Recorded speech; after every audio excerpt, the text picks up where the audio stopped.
Welcome back to YouTube channel. അപ്പം നമ്മൾ ഇന്ന് വീണ്ടും കണ്ണൂർ എയർപോർട്ടിലേക്ക് പോവുകയാണ് ഗൈസ്. എന്തിനാണെന്ന് നിങ്ങൾക്ക് മനസ്സിലായി കാണും. നമ്മൾ ചേച്ചീനെ കൊണ്ടുവിടാൻ വേണ്ടി പോവുകയാണ്.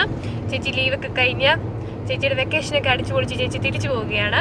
അപ്പോൾ ലൂക്കൂസിനെ കൂട്ടിയില്ല. ലൂക്കൂസ് യാത്ര ചെയ്ത് ക്ഷീണിച്ച് പരിവായതുകൊണ്ട് ലൂക്കൂസിനെ മമ്മീൻ്റെ അടുത്ത് ഏൽപ്പിച്ചിട്ട് ഞാനും ഇച്ചയും മാത്രമേ ഉള്ളൂ. ചേച്ചിയും കൂടെ എയർപോർട്ടിലേക്ക് പോയിക്കൊണ്ടിരിക്കുകയാണ്. അപ്പോൾ പോകെ പോകെ നമ്മുടെ വിശേഷങ്ങൾ കാണിക്കാം.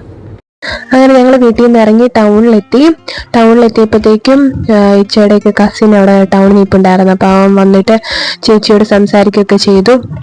അങ്ങനെ ഹാപ്പി ജേണിയൊക്കെ ചേച്ചിയോട് പറഞ്ഞ് ഇങ്ങനെ അവരെല്ലാവരും കൂടെ രണ്ടുപേരും കൂടെ സംസാരിച്ചുകൊണ്ടിരിക്കുകയായിരുന്നു. അങ്ങനെ ബൈ ബൈ ഒക്കെ പറഞ്ഞിട്ട് അവൻ എൻ്റെ ബ്ലോഗിൽ നോക്കി ഒരു ബൈ ബൈ ഒക്കെ തന്നു. അത് ഞങ്ങൾ പെട്രോൾ അടിക്കാൻ വേണ്ടി പോയി. പുതിയതായിട്ട് നമ്മുടെ ടൗണിൽ ചുറ്റാരിക്കളി തുടങ്ങിയ പുതിയ പെട്രോൾ പമ്പാണ്. അപ്പം എന്നാൽ നിങ്ങളെയും കൂടെ കാണിച്ചേക്കാന്ന് ഞാൻ വിചാരിച്ചു. അങ്ങനെ ഞങ്ങൾ ഇവിടുന്ന് പെട്രോളൊക്കെ അടിച്ചിട്ട് മുന്നോട്ട് പോയി.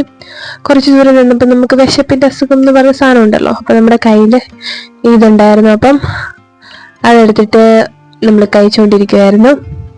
ഹാർട്ട് കണ്ടപ്പം ഒരു രസം. അപ്പം ഗൈസ്, എല്ലാ പ്രാവശ്യത്തെ പോലെ നമ്മൾ ഈ പ്രാവശ്യവും ഉപ്പിലിട്ട കട കണ്ടപ്പം വീണ്ടും നമ്മൾ അറിയാതെ കുറേ ഉപ്പിലിട്ടത് വാങ്ങിച്ചു. അപ്പം ഞാൻ കഴിഞ്ഞ പ്രാവശ്യം നിങ്ങളെ ഞാൻ സ്റ്റാർ ഫ്രൂട്ട് കാണിച്ചില്ലായിരുന്നു. എൻ്റെ ഫേവറേറ്റ്, എനിക്ക് ഭയങ്കര സ്റ്റാർ ഫ്രൂട്ട് ഇഷ്ടപ്പെട്ടു. സ്റ്റാർ ഫ്രൂട്ടാണോ? സ്റ്റാർ ഫ്രൂട്ട് അല്ലേ? അപ്പം ആ ഉപ്പിലിട്ടത് കാണിച്ചില്ലായിരുന്നു ഞാൻ. സ്റ്റാർ ഫ്രൂട്ട് വാങ്ങിയില്ലേ ഇച്ച? യെസ്, ഇതല്ല സ്റ്റാർ ഫ്രൂട്ട്. സ്റ്റാർ ഫ്രൂട്ട് ഉപ്പിലിട്ടത് കണ്ടു കഴിഞ്ഞാൽ മാങ്ങ പോലെയൊക്കെ ഇരിക്കുന്നുണ്ട്. പക്ഷെ സൂപ്പർ ടേസ്റ്റ്. മാങ്ങയേക്കാളും ടേസ്റ്റാണ്. ഞാൻ കഴിഞ്ഞ പ്രാവശ്യം പറയില്ലായിരുന്നു, അത്രയും ടേസ്റ്റ് ഉണ്ടില്ല. അപ്പോൾ ഈ പ്രാവശ്യം കഴിഞ്ഞ പ്രാവശ്യം പോലെ സ്റ്റാർ ഫ്രൂട്ട്, എൻ്റെ ഫേവറേറ്റ് പൈനാപ്പിൾ, മാങ്ങ, പിന്നെ നെല്ലിക്ക വാങ്ങിയോ? നെല്ലിക്ക വാങ്ങിയില്ല. നെല്ലിക്ക മാത്രമേ ഈ പ്രാവശ്യം വാങ്ങിയില്ല, ബാക്കിയെല്ലാം വാങ്ങിച്ചിട്ടുണ്ട്. ഇത് ഞാൻ കാണിച്ചു തരാം കേട്ടോ. അങ്ങനെ ഞാൻ ഓരോന്നോരോന്നായിട്ട് അതിൻ്റെ അന്ന് എടുക്കാൻ വേണ്ടി തുടങ്ങി. അങ്ങനെ എൻ്റെ ഫേവറേറ്റ് പൈനാപ്പിളാണ് ഞാൻ എടുത്തത്. അടുത്തതായിട്ട് സ്റ്റാർ ഫ്രൂട്ട് കഴിഞ്ഞ വർഷത്തെ അത്രയും ടേസ്റ്റ് ഇല്ലായിരുന്നു സ്റ്റാർ ഫ്രൂട്ടിന്. അപ്പോൾ അതുകൊണ്ട് പിന്നെ എൻ്റെ മെയിൻ സാധനം പൈനാപ്പിളായിരുന്നു. പൈനാപ്പിൾ ഞാൻ എല്ലാം മുഴുവൻ ഞാൻ തന്നെ കഴിച്ചു തീർത്തു. ഇവർക്കെല്ലാം ഓരോന്നോരോന്നേ കൊടുത്തു. അങ്ങനെ ഞങ്ങൾ അവിടെ എയർപോർട്ടിൽ എത്തി. ചേച്ചിയോട് ബൈ ബൈ ഒക്കെ പറഞ്ഞ് ചേച്ചി ഉള്ളിലേക്ക് കയറി പോവാണ്. ചേച്ചി അവിടുന്ന് കയറി പോയി കഴിഞ്ഞിട്ടാണ് ഞങ്ങൾ പിന്നെ അവിടെ നിന്ന് ഇറങ്ങിയത്. അങ്ങനെ ഞങ്ങൾ ചേച്ചീനെ അവിടെ കയറ്റി വിട്ടു ഗൈസ്. അവിടുന്ന് ഞങ്ങൾ അങ്ങനെ പതുക്കെ കാറെടുത്ത് മുന്നോട്ട് പോകുകയാണ്. പോകുന്ന വഴിക്ക് ഞങ്ങൾ കുറച്ച് ഫോട്ടോസൊക്കെ സെൽഫിയൊക്കെ എടുത്തു. നമുക്ക് എവിടെ പോയാലും സെൽഫി മുഖ്യം ബിഗിലേ. അപ്പം അങ്ങനെ നമ്മൾ കുറച്ച് ഫോട്ടോസൊക്കെ എടുത്തു. അപ്പോഴത്തേക്ക് നമുക്ക് വിശപ്പ് തുടങ്ങിയായിരുന്നു. സമയം ഉച്ചയാറായാലും, ഉച്ച കഴിഞ്ഞു, 2 മണിക്കാറായായിരുന്നു. അപ്പോഴത്തേക്കും നമ്മൾക്ക് വിശപ്പ് തുടങ്ങിയോണ്ട് നമ്മൾ വരുന്ന വഴിക്ക് കണ്ട ഒരു ഫുഡ് കഴിക്കാൻ വേണ്ടി ഒരു സ്ഥലത്ത് കയറി. വഴി സൈഡിൽ തന്നെയായിരുന്നു. എയർപോർട്ടിൻ്റെ അവിടുന്ന് കുറച്ച് മുന്നോട്ട് വന്നു കഴിയുമ്പോൾ വഴി സൈഡിൽ തന്നെയായിട്ട് നല്ല രസമായിരുന്നു കേട്ടോ. നല്ല വൈബൊക്കെ ആയിട്ട്, ചുറ്റും നല്ല കാടും. പിന്നെ അവിടെ ഇരുന്ന് കഴിഞ്ഞിട്ടുണ്ടെങ്കിൽ നമ്മൾക്ക് എയർപോർട്ട് ജസ്റ്റ് ഇങ്ങനെ കാണാം, ദൂരെ കാണാൻ പറ്റും. നല്ല കാറ്റും നല്ലൊരു വൈബ് തന്നെയായിരുന്നു അവിടെ. അപ്പോഴത്തേക്ക് ഒരു ഫ്ലൈറ്റ് വരുന്നുണ്ടായിരുന്നു. കറക്റ്റ് ഞങ്ങൾ ഇരുന്ന സമയത്ത് ആ ഒറ്റ മാത്രമേ വന്നിട്ടുണ്ടായിരുന്നുള്ളൂ. അപ്പം നമ്മൾ അതെല്ലാം വീഡിയോ എടുത്തുകൊണ്ടിരിക്കുമായിരുന്നു.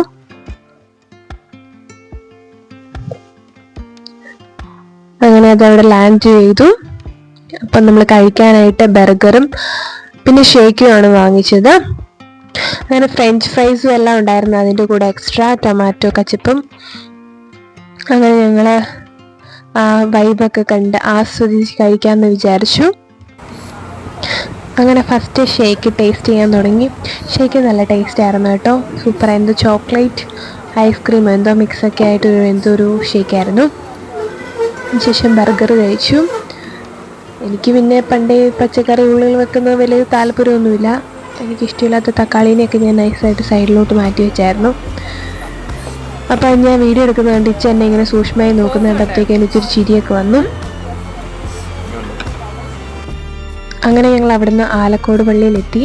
ഞാനിതുവരെ ആലക്കോട് പള്ളി കയറിയിട്ടില്ല. അപ്പം എന്ന് വെച്ച് പറഞ്ഞു നിന്നെ ഇന്ന് കയറ്റിയിട്ടേ ഉള്ളൂ എന്ന് പറഞ്ഞിട്ട് ഞങ്ങൾ ഇച്ച കാറ് കൊണ്ട് പള്ളിയുടെ ഫ്രണ്ട് സൈഡിലായിട്ട് കൊണ്ട് നിർത്തി. അങ്ങനെ ഞങ്ങൾ ഇറങ്ങി പള്ളിയിൽ പോയി പ്രാർത്ഥിക്കാമെന്നൊക്കെ വിചാരിച്ച് പള്ളിയുടെ ഉള്ളിലേക്ക് കയറി. അപ്പോൾ അവിടെ പെരുന്നാളിൻ്റെ ഭാഗമായിട്ട് എന്തൊക്കെയോ ഉള്ളിൽ പണികളും പരിപാടിയൊക്കെ നടക്കുന്നുണ്ടായിരുന്നു. ആലക്കോട് എപ്പോഴും ഞങ്ങൾ സിനിമയ്ക്ക് പോകുമ്പോൾ ആ വഴിയാണ് പോകുന്നത്. പക്ഷേ എപ്പം വിചാരിക്കും കാരണം പക്ഷേ ഇന്നാണ് അതിനുള്ള ഭാഗ്യം എനിക്ക് കിട്ടിയത്. കാരണം അത്യാവശ്യം ഫേമസ് ആയിട്ടുള്ളൊരു പള്ളിയാണല്ലോ നമ്മുടെ ആലക്കോട് പള്ളി. അപ്പം ഞങ്ങൾ ചെന്ന സമയത്ത് തന്നെ ഒരുപാട് ആൾക്കാർ അവിടെ പള്ളി കാണാനൊക്കെ ആയിട്ട് ഉള്ളിലേക്ക് കയറി വന്നിട്ടുണ്ടായിരുന്നു. അങ്ങനെ ഞങ്ങൾ ഇരുന്ന് പ്രാർത്ഥനയൊക്കെ കഴിഞ്ഞ് അവിടുന്ന് പതുക്കെ ഇറങ്ങി. ഓക്കെ ഗൈസ്, അപ്പോൾ നമ്മുടെ ഇന്നത്തെ ബ്ലോഗ് ഇത്രയേ ഉള്ളൂ. എല്ലാവർക്കും ഇഷ്ടപ്പെട്ടാൽ ലൈക്ക് ചെയ്യുക, ഷെയർ ചെയ്യുക, സബ്സ്ക്രൈബ് ചെയ്യുക. അടുത്ത വീഡിയോ കാണുന്നവരെയും ബൈ ബൈ.